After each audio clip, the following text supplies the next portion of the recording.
Una de las cosas más importantes que hay que tener en cuenta cuando estamos en un proceso cognitivo-conductual focalizado en el trauma es qué es lo que es un trauma y, por supuesto, comprender cómo lo está viviendo nuestro hijo o hija.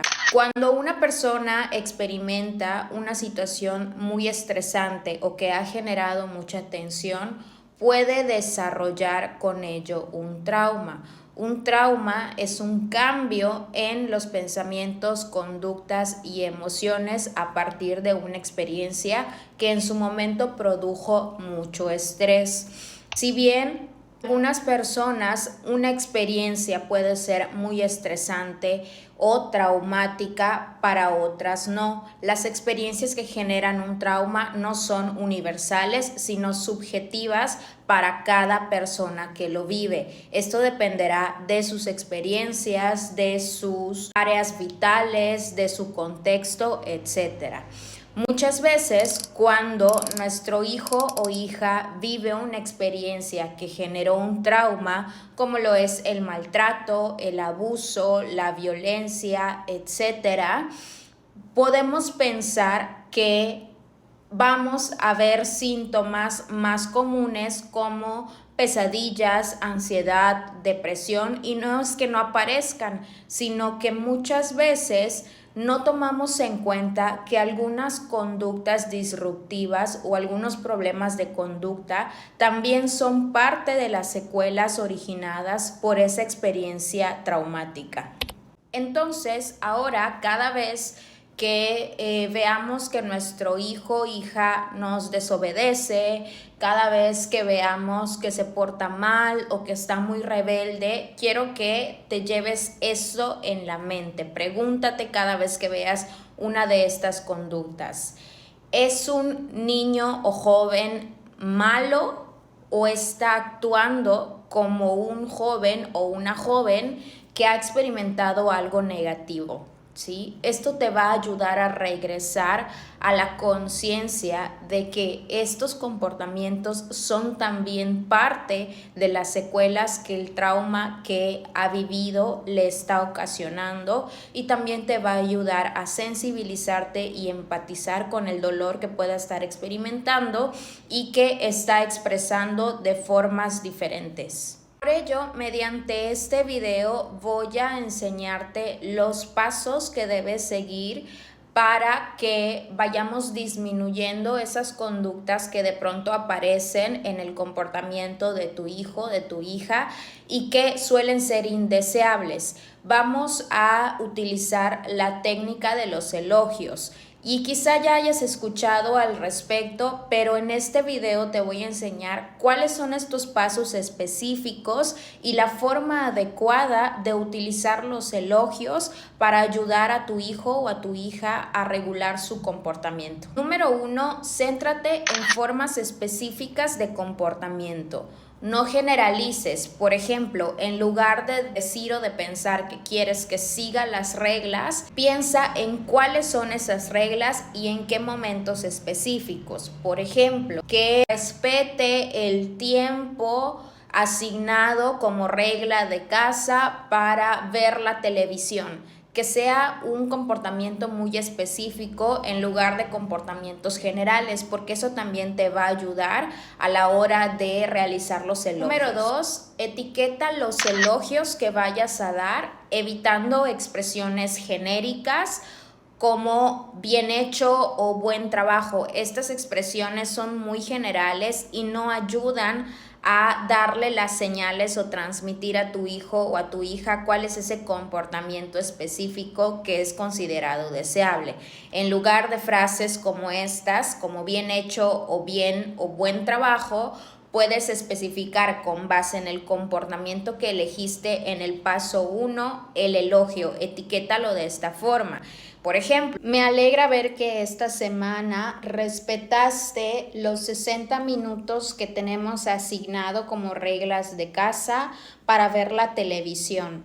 Eso me hace ver que eres una persona o un joven o un niño o una niña que sabe escuchar. Fíjate cómo este elogio especificó la conducta deseada de forma muy profunda. No solamente se enmarcó el comportamiento del niño, niña o adolescente, sino que también cómo lo hizo y en qué momento lo hizo. Mientras más específico sea el elogio, muchísimo mejor. Paso número 3, ofrece los elogios tan pronto como sea posible después de que se haya manifestado el comportamiento deseado. ¿Qué quiere decir esto?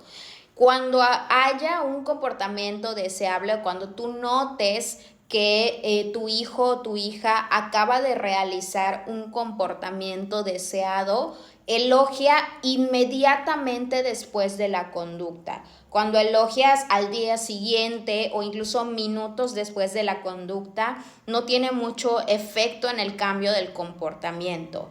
Por ejemplo, si te das cuenta que en el momento en que tú le estás explicando las reglas, él o ella estuvo muy pendiente y que te dijo, sí mamá, sí papá, estoy de acuerdo, en ese momento que ves un cambio de actitud, puedes decirle, me alegra ver que en esta ocasión fuiste muy atento conmigo, aprecio mucho lo que acabas de hacer, ¿sí? Elogia inmediatamente después de la conducta porque es la forma en que va a ser más efectivo para un futuro cambio de comportamiento. Paso número 4, mantén la consistencia en el uso de los elogios. ¿Qué quiere decir esto? Una vez que tú inicies en la aplicación de los elogios, no se trata de que algunas veces sí, otras veces no. Trata de estar muy pendiente de estas conductas deseadas.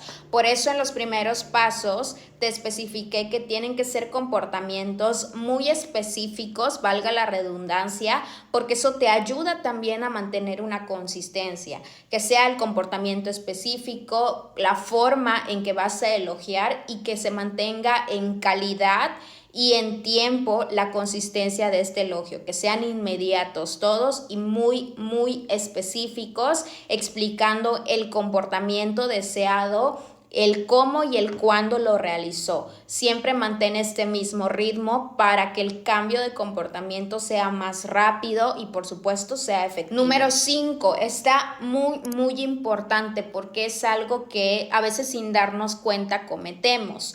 Evita complicar los elogios con comentarios negativos adicionales. Por ejemplo, que le digas, oye, ¿sabes qué? Me alegra mucho, hiciste un gran trabajo al terminar tus deberes antes de la cena. Y de pronto metemos enseguida el negativo. ¿Por qué no puedes hacer eso más seguido? O de pronto decirle, oye, me gustó esto y esto, pero no le metas peros, no le metas comparaciones, no le metas nada negativo, ¿sí? Solamente haz el elogio y que se mantenga en positivo. Cuando tú le metes algo negativo al elogio, se pierde todo el efecto que se ha hecho. ¿Por qué? Porque ya no solamente se le está enmarcando la conducta deseable, que es la que queremos que se repita, sino que se tergiversa toda la información y el mensaje principal, que es el elogio o la conducta deseada, se va a perder en el mensaje. Por eso, evita complicar todos tus elogios y solamente cuando vayas a resaltar algo positivo, déjalo ahí, sin peros. Y por último, y no menos importante, como paso número 6, utiliza un tono entusiasta al elogiar a tu hijo. No es lo mismo decirle, oye, hiciste buen trabajo, sino ponerle un tono, un timbre, una expresión facial y corporal que realmente le digan que su comportamiento te ha agradado, porque esa es la forma en que vas a hacer que se repita el comportamiento con mayor frecuencia y que de este modo se generen nuevos patrones conductuales. Así que siempre recuerda estos pasos para que a partir de ahora todo comportamiento deseado vayas administrando esos elogios que van a hacer que se repitan con más constancia. Para cada comportamiento, selecciona un elogio en específico y puedes practicar con únicamente uno al principio, un comportamiento específico, y poco a poco, cuando vayas teniendo más práctica, vas implementando esta misma estrategia para los diferentes comportamientos que detectes que quieres cambiar o que incluso quieres disminuir y modificarlos por comportamientos deseables.